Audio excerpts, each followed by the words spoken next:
Hello అండి, welcome back to my channel. ఈరోజు తోటకూర కర్రీని సింపుల్గా ఫాస్ట్గా ఎలా చేసుకోవాలో చూద్దాం.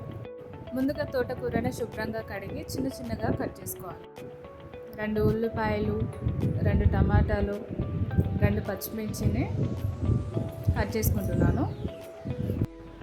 స్టవ్ వెలిగించి కడాయి తీసుకొని 2 టేబుల్ స్పూన్స్ ఆయిల్ తీసుకుంటున్నాను.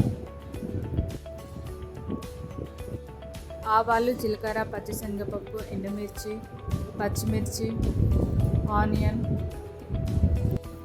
తీసుకొని ఆయిల్లో 2 మినిట్స్ ఫ్రై చేసుకోవాలి.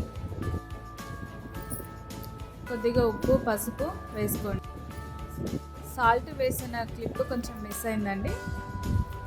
సాల్ట్, పసుపు వేసాక కొద్దిసేపు 2 మినిట్స్ ఫ్రై చేసుకొని తోటకూరని కట్ చేసుకొని వేసుకోండి.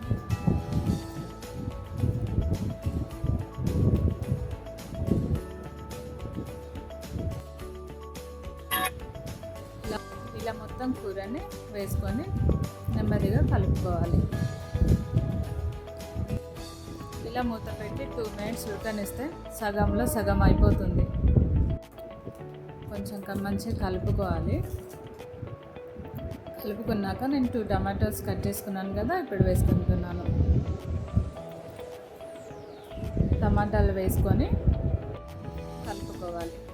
లాస్ట్లో కొద్దిగా ఉప్పు, సరిపడా కారం వేసుకొని కలుపుకోవాలి. ఉప్పు, కారం వేసుకొని కలుపుకోవాలి.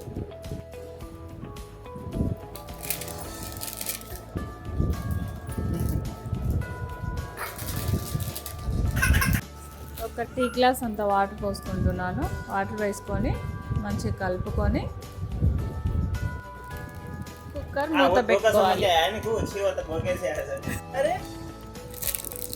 కుక్కర్ మూత పెట్టుకొని 3 విజిల్స్ రానిస్తే మన తోటకూర కర్రీ రెడీ అయిపోతుంది. దొంగ నా కొడక.